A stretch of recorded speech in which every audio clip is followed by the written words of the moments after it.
Tubers, tubettes, and of course crazy people, scammed in the Philippines. How many videos have we seen or heard about men being scammed out of a few dollars all the way up to their entire life savings by a Filipina, either online or in person or both? Well, that's not this video. I am going to tell you the flip side of the story. Not the scammy, but I'm going to take the curtain and draw it back, take you behind the scenes with an actual professional scammer. By a twist of fate, when I first moved to the Philippines, I became acquainted with and spent over a year and a half associating with and getting to know a professional scammer. And I watched her in action, and she shared with me some of the tricks, some of the techniques, and some of the motivations that she was able to create to make men part with their money. In this video, I'm going to refer to her as Kate. I've changed the names to protect the guilty. All right, here comes the video. Okay, well, Kate the scammer and I, we go back many, many years. I've been here 7 years, and I met her my first 6 months here in the Philippines. The way that I met her was via Facebook. And she was one of, I don't know how many hundreds of women that would send me friend requests, especially back in the day when I first got here. That was much more prevalent then than it is now, but we won't get into the whys and the whats of that. However, I learned in a hurry from all these requests from women that which profile to accept and which one not to. The redundancy of, or the knee-jerk reaction from me at least, was when a girl was really pretty and kind of scantily clad. Wow, that got my attention. So yeah, I'm going to accept her. It became very apparent to me very quickly that those women were simply baiting me in, and they inevitably, within 20 minutes, certainly no more than 30, there was going to be a request. And they were going to be as friendly and as outgoing and as complimentary as humanly possible. And so whenever I saw someone online after a few months that fit that MO, fit that description, someone sitting with, a sexual type of tone to the profile on Facebook, I just swiped. I said, no. And up popped Kate one day, again, 6 months into my journey here. And she was the polar opposite of that. If you can picture the girl next door, if you can picture the farmer's daughter, she was very innocent looking, wearing a very nice dress, big smile on her face, well kept, beautiful long hair, very attractive, and just looked as innocent as the driven snow. And I thought, well, now there's somebody I'd like to know. She seems like a really nice girl. So I accepted her, just to be proven how wrong I was. So we became acquainted. And it started off as the usual stuff, going out to lunch and this and that and the other. And I want to clarify right now that her and I never became anything more than friends. We started to talk, and we were very open and very honest, and she used to bemoan the fact that she didn't have this and she didn't have that. And I got into my little interrogation act with her, and we would sit on the couch and we would talk, and she just confessed to me about her past, and then how she was using her past, what she learned from her past, and using it to her advantage now, online and in person with men. And I found the progression fascinating. So a little background on Kate. Kate came from as an orphan. It's the short way to put it. Parents were just not involved. She was left to her own devices, raised by various family members for the majority of her young life, and then in her teenage years was pretty much just on her own. She came to the conclusion that the only thing she had to offer was herself. And so that's exactly what she did. I would be scared to think of what her body count must be by now. But that's not me to judge. I knew that she was doing what she knew she had to do or felt she had to do. So never once did I judge her. I was more fascinated by her story. And the more we became friends, the more and more she opened up to me. And she even told me a couple of stories, one of which was when she was maybe 15 or 16 years old. She was just kind of wandering around. She had nowhere to sleep. She asked a trike driver, "Could I sleep in your trike tonight?" And he said, "Sure, as long as I can have my way with you." And she just readily agreed. She said, "Okay." She said, "I just didn't care. I just let them do whatever they wanted to do because I needed a place to sleep." So that was the kind of desperation that she was akin to and growing up with. Along comes a foreigner somewhere along the line, because previously she had only been with Filipinos. She lived out in the province. She lived out in, I call them the woods. She wasn't in the big city. But she bumped into this guy that was an expat. He took a liking to her, and he wanted her to be his girlfriend. She was more than happy to oblige him. And for the first time in, I guess, her life, she had a little bit of stability. She told me she wasn't attracted to the guy. She didn't really like the guy. He wasn't mean to her or anything, but he just was, I guess his hygiene needed a little help. But what he did offer her was a place to stay that had electricity, it had running water, it had a lock on the door, 3 squares a day. And so she did anything and everything to keep this fellow happy because she wanted to hang on to that. And he bought her, are you ready? A phone. She had never ever had a smartphone before. She'd always had some old cheap flip phone. And so with that, she discovered, and we're going back years, she discovered the internet, because he had internet, and she discovered Facebook. He actually showed her how to set up a Facebook profile. And he did that so they could stay in touch when they were apart via Messenger. Now, another thing that expats have, even out in the province, is other expat friends. Birds of a feather tend to flock together. So this guy had made some friends with some other guys, and they would occasionally get together and go out for lunch or an activity. Well, the friends all had Filipina girlfriends. And the dynamic is when you go out in a group like that, and let's just say you go somewhere for lunch, the girls sit with the girls. Once lunch is over, the girls sit with the girls and the guys sit with the guys, and everybody talks for an hour or so, and then the thing breaks up and everybody goes back to their respective homes. Well, now she is exposed to these other Filipinas who are a little more worldly as to how expats behave and act, and they were sharing all of their little trade secrets, and they introduced her to dating apps, and they were the influence that other men fear when they take their wives or their girlfriends to America. That's the big fear, is that they're going to get inundated with misinformation from other Filipinas. But I digress. Back to Kate.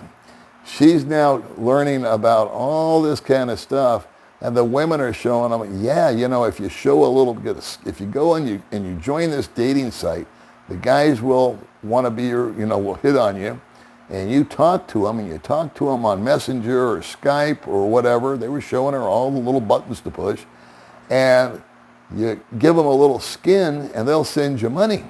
And she says, wow, that's great. I don't have to physically be with them. I just kind of have to show them something. And they said, yeah, we do it all the time. And so she was now in a new arena.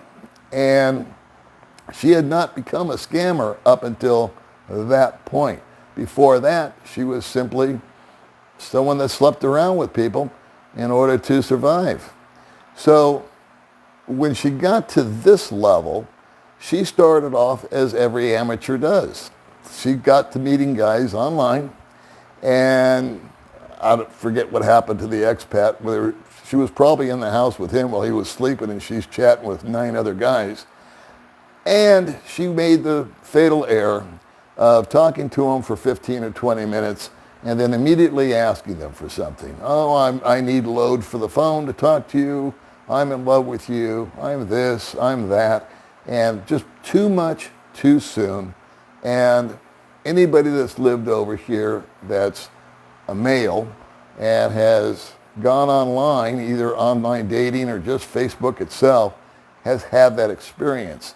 And you get real jaded to it immediately. Pretty soon you just go, oh yeah, right, okay, sure, block, goodbye.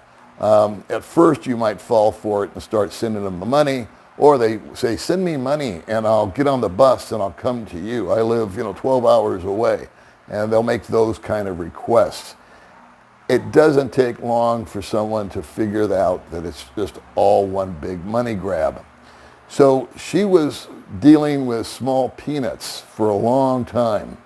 And then she had an epiphany. And I must say that Kate is above average IQ. That's apparent if you talk to her and if you meet her.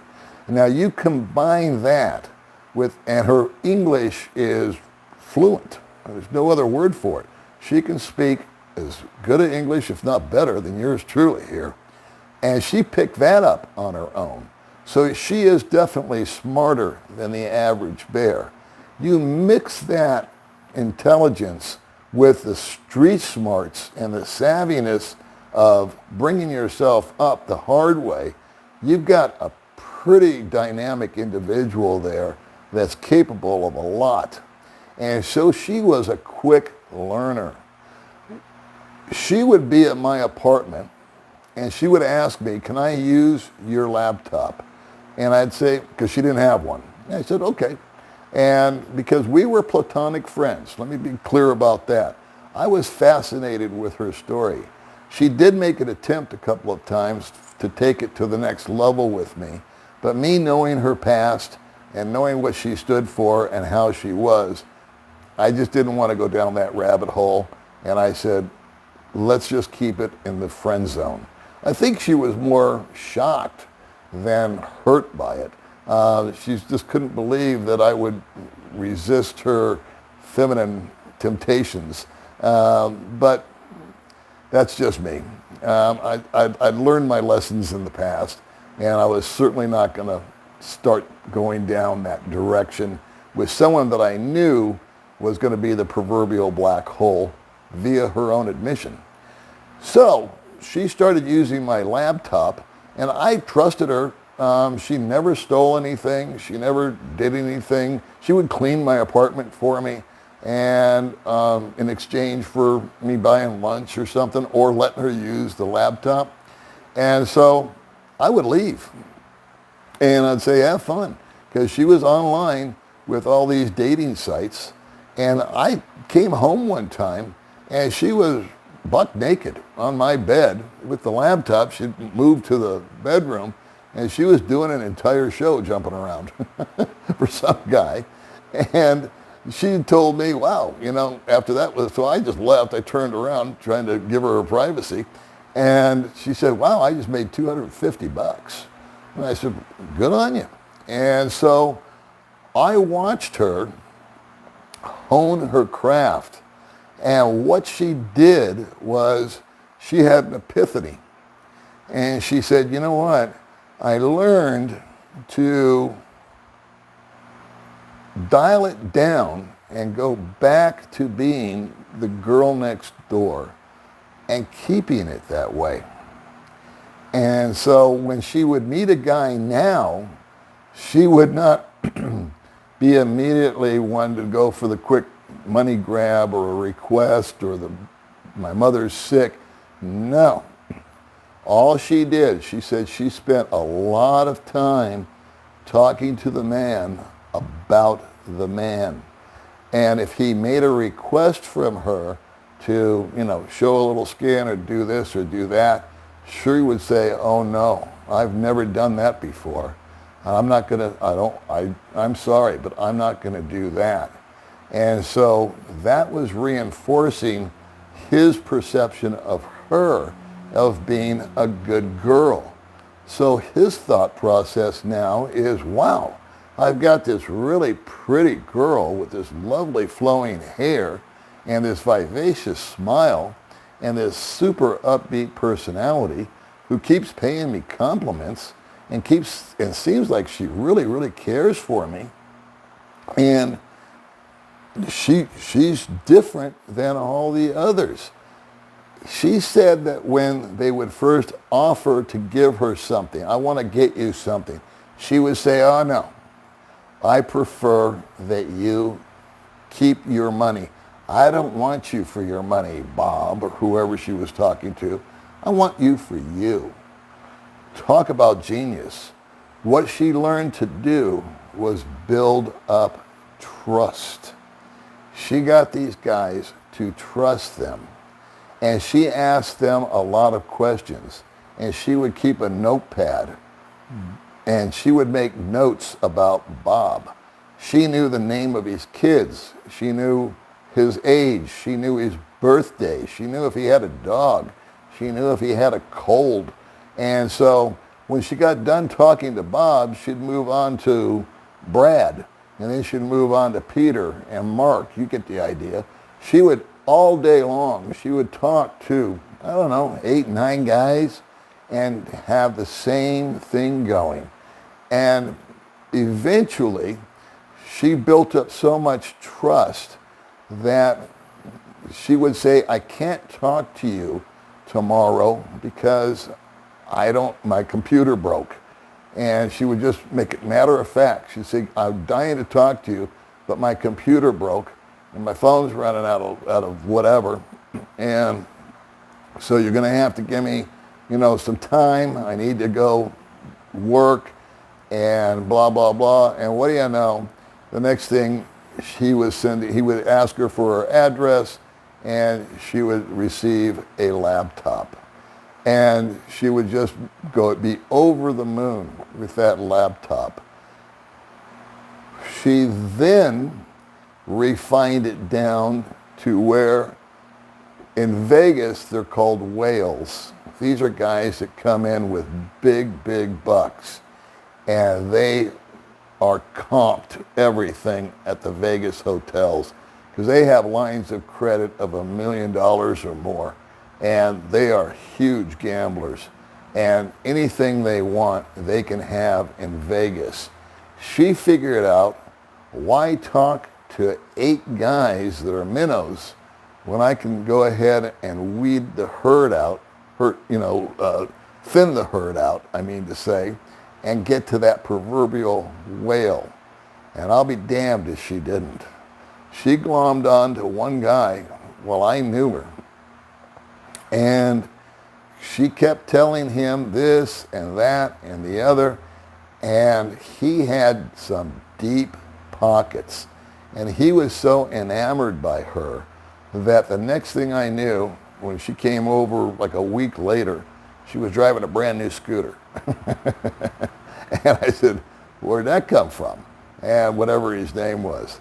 And she said, I got it from this guy. Then she met people in person. And she wouldn't go out with like a little fry like me. We were still friends, don't get me wrong. But as far as her angle, she turned to, again, figuring out where the big, big bucks were. And so now she's not only online with guys, but she's got a dude that I know of. This is years ago. He owned a business here. It's since gone.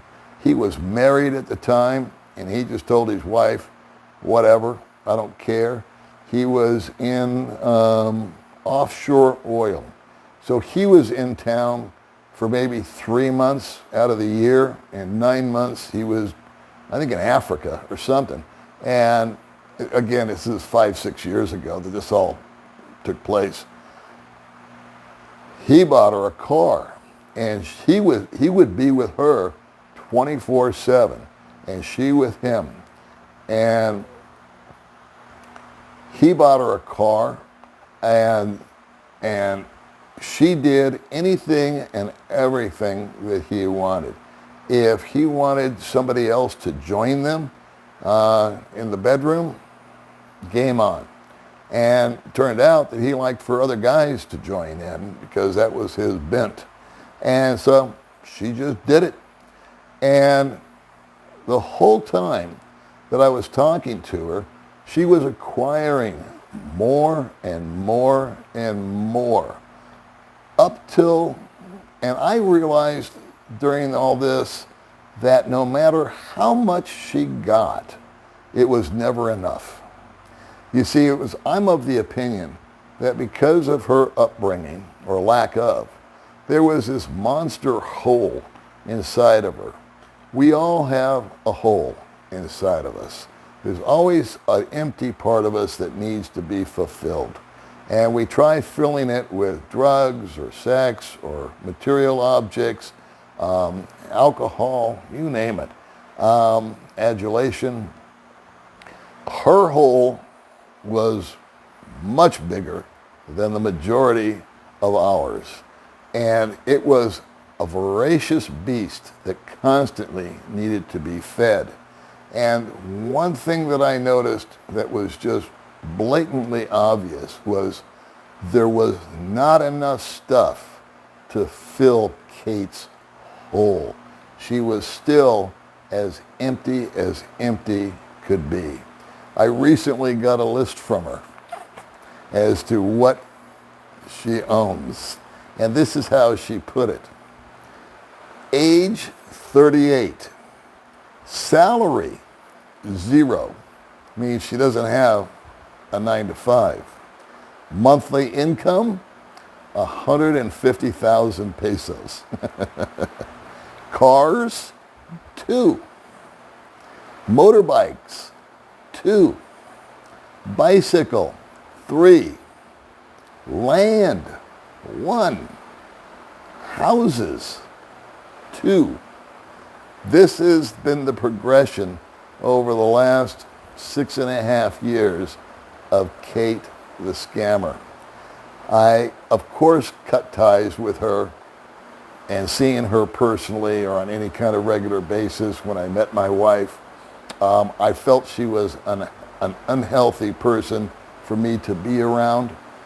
But I thought that this video might be of some consequence for those watching, that sometimes not everything is as it seems to be.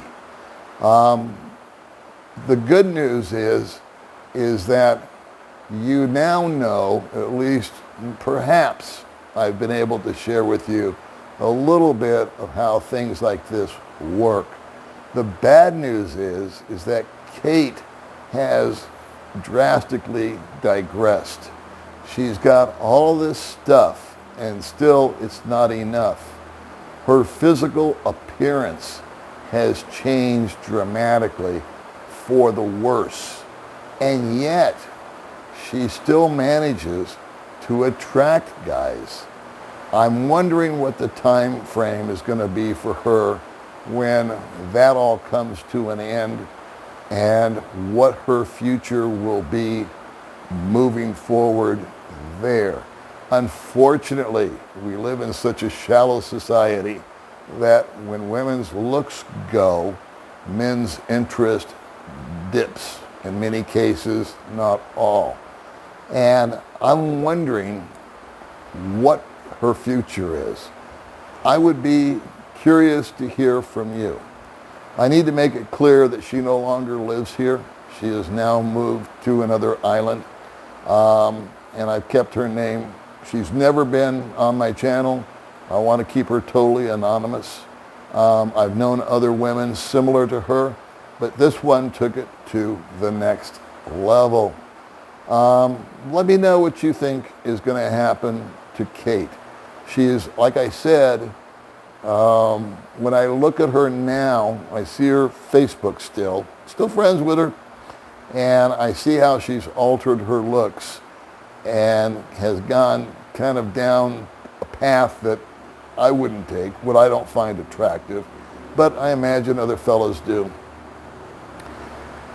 I feel sorry for her because there's nothing that can be put into that hole that she's got. She's trying to fill it with material objects and possessions, and that will never bring you satisfaction. And I don't know if she's capable of even knowing what real love is. I'm a big believer in God. I think that with his grace, hopefully he can deliver her from this, but only time will tell. I'd be interested in your feedback on this and what you think Kate's future will be like, and what you think of her past and how she advanced it. All right, kids, I'll see you guys in the next video.